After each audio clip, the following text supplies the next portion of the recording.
People grow up believing that being good is a simple choice, as if the world naturally rewards those who behave gently, politely, and predictably. Yet, when you look closely, you start to see how most definitions of goodness are borrowed from somewhere else: teachers, family, culture, or the silent pressure to fit in. People rarely ask themselves whether the behavior they call good actually reflects their own values, or if it's something they learned to perform because it kept life smooth. That performance often feels safe, but it comes with a quiet cost. The more someone tries to match the expectations around them, the more they notice how little those efforts change anything. Goodness becomes something offered freely, yet returned only when convenient for others. And in that imbalance, a subtle discomfort begins to grow. Maybe what everyone calls good is not the path to respect, but the path to being overlooked. As people move through the world, they unconsciously adjust themselves to avoid friction. They smile when they don't want to, agree when they disagree, and soften their voice to keep from standing out. None of it feels harmful, which is why it slips by unnoticed. Yet each small act carries the same message: stay agreeable or risk being judged. Over time, this habit becomes automatic. It feels like kindness, but it's often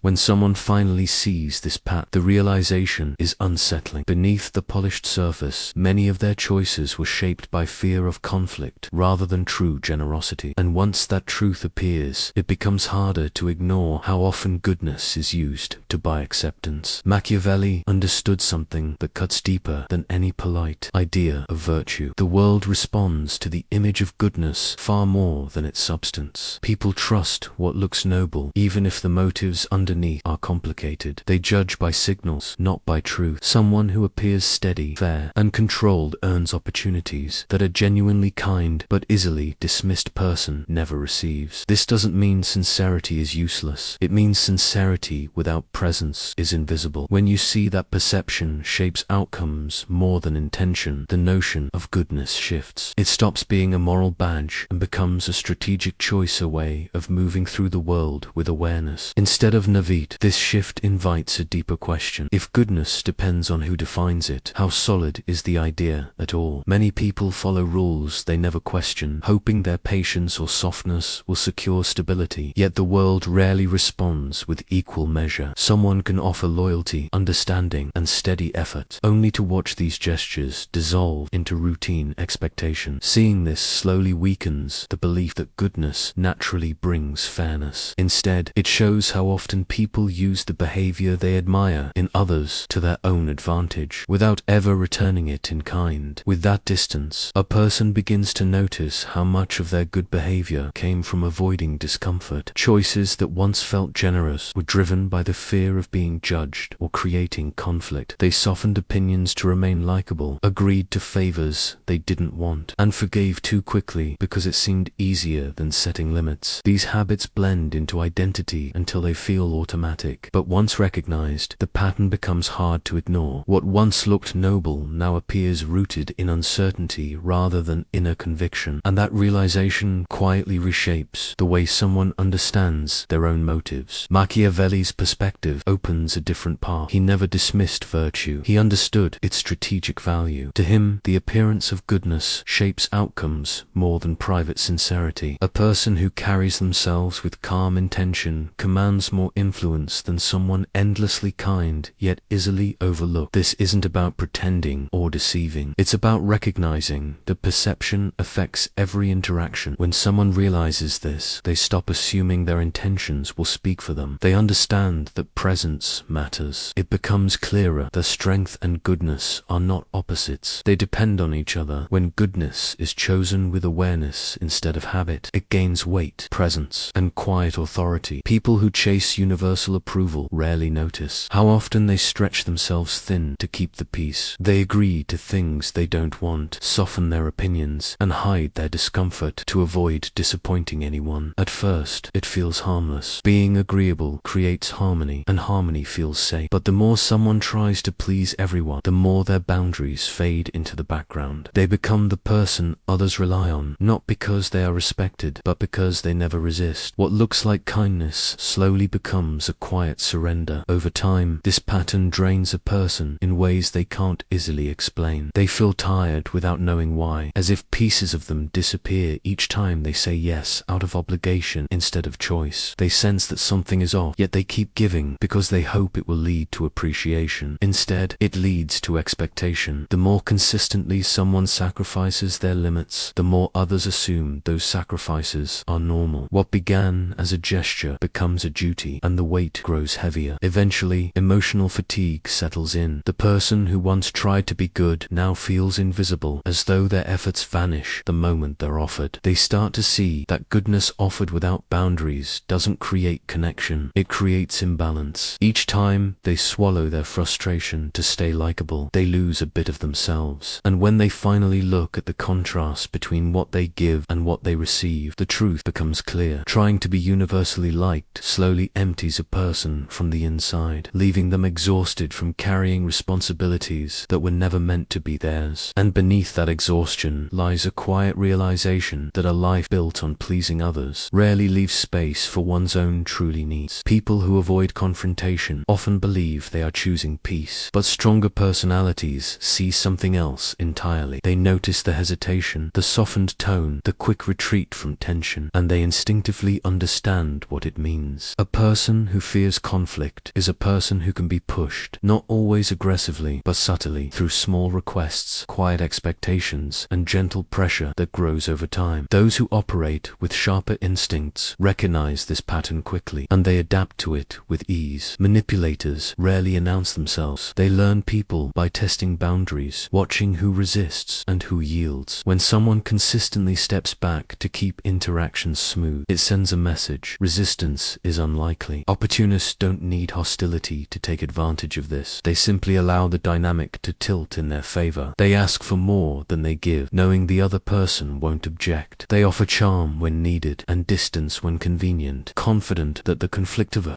person will hold the connection together alone. This imbalance doesn't always appear dramatic. It often hides in everyday moments. Tasks taken on because saying no feels uncomfortable. Decisions deferred because asserting a preference feels risky. Feelings swallowed because expressing them might create tension. Over time, these small choices shape an entire relationship. The one who avoids confrontation carries the weight, while the one who welcomes advantage enjoys the ease. When people finally notice this pattern, it feels like waking from a long, blurry routine. They recognize how often they were chosen not for their kindness, but for their compliance. That realization can be unsettling, yet clarifying. It exposes the quiet truth that predators of any scale look for the same thing: someone who won't push back. And once that truth settles in, the way they view their past interactions shifts forever, completely. Machiavelli understood that when someone leans too heavily on virtue, they slowly weaken the authority they hope to build. Excessive goodness doesn't inspire strength. It signals a reluctance to face the harsher edges of reality. When a person insists on staying virtuous in every situation, they become easy to predict. Their choices follow a pattern that anyone can read. And predictability is a dangerous thing in a world where influence depends on clarity, firmness, and the ability to adapt. People who cling tightly to moral purity often overlook how the world actually functions. They assume fairness will guide outcomes, that patience will be rewarded, and that others operate with the same intentions they do. But this idealism creates distance from real dynamics, making it difficult to judge situations accurately. They may believe they are acting nobly, yet nobility without awareness turns into fragility. Others learn exactly how they will respond, gently, consistently, and without resistance. In this state, their decisions lose weight, their words carry less force, their presence becomes soft, not out of kindness, but because they've removed the parts of themselves that could assert authority. Machiavelli saw this clearly. He believed virtue matters, but only when paired with the willingness to adjust to circumstances. Without that balance, a person becomes symbolic rather than influential. When goodness becomes rigid, it stops being a strength and becomes a script others can use. In that predictable state, others steer the outcome, while the overly virtuous person loses control without noticing entirely. Machiavelli saw power as something alive, shifting, and responsive to the world rather than tied to any fixed idea of goodness. He believed people weaken themselves when they cling to a single identity, because identity can trap them in behaviors that no longer fit the moment. To him, strength came from the ability to change direction when reality changed. Without guilt or hesitation, he saw morality not as a permanent label, but as one option in a wider toolkit. Sometimes acting with kindness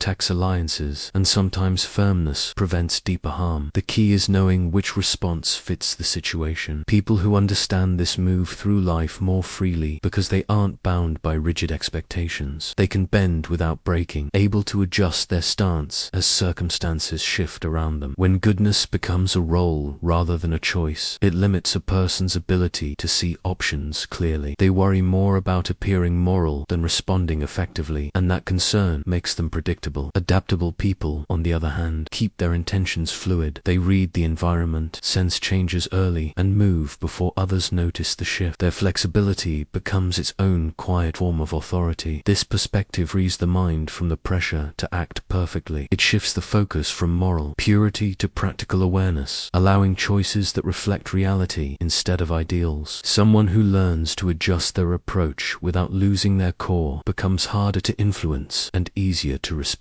They are no longer confined by the expectations of others, and their presence begins to carry a different weight. Seeing power as adaptability also creates a sense of personal relief. It means there is no single path a person must follow to be strong. There is room to learn, to shift, to correct mistakes, and to start again without shame. This flexibility becomes a quiet source of confidence because it allows someone to face uncertainty with a steady mind. They trust their ability to move, improvise, and adjust in that space. Power stops feeling distant and becomes something a person shapes through awareness alone daily. Influential figures understand the subtle power of perception. They know people, respond less to truth and more to the image placed before them. Because of this, they present themselves with intention, choosing what to reveal and what to withhold. They create an impression of steadiness and confidence that others instinctively trust. This isn't deception. It is awareness of how quickly people form judgments and how rarely those judgments change. Leaders throughout history have shaped their influence by carefully managing the way others see them. They speak with calm certainty, maintain deliberate composure, and display controlled generosity when it serves a purpose. These choices guide the emotional reactions of those around them, making people feel safer, more willing to follow, and less inclined to question. The outward display becomes a tool that strengthens their position without relying on force. Even their moments of restraint are calculated. Silence becomes a message. Distance becomes a signal. A controlled pause can show confidence more convincingly than a long explanation. People interpret these cues instinctively, filling the gaps with their own assumptions, often assuming depth where there is simply intention. This creates an aura around the leader, a kind of mystery that keeps others attentive and slightly unsure. Influence grows when perception is steady and deliberate. People follow those who appear unshaken because it makes them feel anchored. When a leader maintains consistent behavior, others begin to rely on their presence even when they don't fully understand it. This consistency creates a psychological advantage, making their authority feel natural rather than imposed. Over time, the reputation becomes stronger than any single action. In this space, influence deepens through consistency. People trust what feels steady, and a leader who shapes perception with intention leaves an impression that continues guiding others long after any single moment passes. Emotional detachment is often misunderstood as coldness, but Machiavelli saw it as clarity. When someone steps back from their immediate feelings, they gain a wider view of what is actually happening. They respond to situations without being pulled into the chaos that surrounds them. This distance allows them to see motives, patterns, and opportunities that remain hidden to those who react quickly. Detachment becomes a form of protection rather than withdrawal. People who practice this calm separation are not ruled by impulse. They take a moment to observe the situation without assuming the worst or rushing to fix everything. That pause gives them control that others lack. They can weigh options clearly because they are not fighting their own emotions while trying to understand the world. This steady approach creates a quiet strength that others notice even if they can't explain why. Detachment does not remove compassion. It simply keeps compassion from clouding judgment. Someone who sees the situation clearly knows when to give and when to step back. They carry a balanced presence that prevents others from taking advantage of their kindness. This clarity keeps them grounded even when circumstances shift suddenly. Instead of reacting out of habit, they choose responses that align with their long-term understanding of the moment. When emotions stop steering every reaction, clarity grows. A person sees what deserves attention and what can be released. This calm separation lets them move through difficulty loyalty, guided by intention rather than impulse, anchored by a sense of control. People often expect the good person to be endlessly patient, as if their capacity to forgive has no limits. They assume the kind one will absorb mistakes, overlook careless behavior, and smooth out every moment of tension. Over time, this expectation becomes automatic. The good person is treated not as someone with needs, but as a cushion for everyone else's shortcomings. Their willingness to understand becomes an unspoken agreement that they will never push back. As this pattern repeats, a quiet imbalance grows. The good person offers empathy, time, and steady reassurance, hoping these gestures will come back in equal measure. But the return rarely matches the effort. People come to see their generosity as a constant resource, not a choice. What was once appreciated becomes routine, and routine becomes entitlement. The good person begins to feel the weight of this shift, even if they can't name it. They notice how often they adjust themselves, how often they carry the emotional work for others, and how rarely anyone carries it for them. This slow realization creates a subtle ache. They start to see how easily their warmth is taken for granted, how quickly their understanding is used to excuse behavior that would never be tolerated elsewhere. The imbalance becomes clearer with each overlooked boundary. Yet instead of pulling back, many good people push forward, hoping their continued patience will finally inspire reciprocity. But the world rarely works that way. The more they forgive, the more they are expected to forgive. And beneath this cycle lies the truth they rarely admit. Being good has placed them in a role where their needs are seen last, and sometimes not seen at all. This quiet pattern slowly erodes their sense of worth, leaving them questioning why their effort never feels equally returned anywhere. Betrayal often arrives quietly, not through cruelty, but through a moment when someone sees an opening and chooses themselves. Good people rarely imagine this possibility because they judge others by their own intentions. They assume that kindness creates safety, that generosity builds loyalty, and that patience will be remembered. Yet predictable kindness forms a clear path that others can follow whenever it benefits them. It doesn't require malice, it just requires opportunity. People who operate with sharper instincts notice when someone consistently gives without question. They recognize when a person avoids conflict, forgives quickly, or carries more than their share. These patterns signal reliability, but they also signal vulnerability. And when an opportunity appears, whether emotional, social, or practical, some people step through it without thinking twice, not out of hatred, but out of simple self-interest. This kind of betrayal feels confusing because it doesn't match the image of a villain. Instead, it comes from someone who acted warmly until a better option appeared. The good person wonders what they did wrong, not realizing the issue was never their behavior, it was their predictability. When your responses are known in advance, others can choose the moment that suits them best. Yet this understanding doesn't have to create bitterness. Seeing betrayal as an outcome of opportunity rather than personal attack brings a calm clarity. It becomes easier to step back, to detach from the emotional sting, and observe the situation without drowning in it. This perspective shifts the experience from a wound to a lesson. Predictability invites exploitation, but awareness closes many of the openings that once felt invisible. In this quieter understanding, the good person begins to reclaim control. They learn to give without offering everything, to trust without surrendering their judgment, and to remain kind without becoming exposed when protection becomes necessary. Loyalty is often spoken of as if it were a noble, unbreakable quality, but Machiavelli understood that it is far more fluid. He believed people stay loyal not because of moral commitment, but because their loyalty serves a purpose. When circumstances shift, so do allegiances. And this truth explains why even the most generous individuals sometimes face sudden distance from those they trusted. Loyalty follows benefit, comfort, and opportunity long before it follows virtue. People rarely admit this openly. They prefer to believe their connections are built on unshakable bonds, strengthened by shared principles or emotional closeness. But beneath the surface, loyalty is shaped by conditions. How much someone gains, how safe they feel, and how easily their needs are met. When those conditions change, the relationship changes with them. This is not betrayal by intention. It is the natural movement of human priorities. Understanding loyalty in this way removes the sting from disappointment. It allows a person to see the shifting nature of relationships without feeling personally attacked. Instead of assuming they were not worthy of commitment, they recognize that others acted according to their own interests, just as everyone does. This clarity brings a kind of peace. It turns emotional confusion confusion into strategic insight. Machiavelli believed that wise individuals never rely solely on loyalty. They create structures, expectations, and boundaries that encourage commitment but do not depend on it blindly. They understand that allegiance must be reinforced through mutual benefit, respect, and the presence of firm limits. Without these elements, loyalty becomes fragile, held together by convenience rather than conviction. When someone accepts the conditional nature of loyalty, they move through the world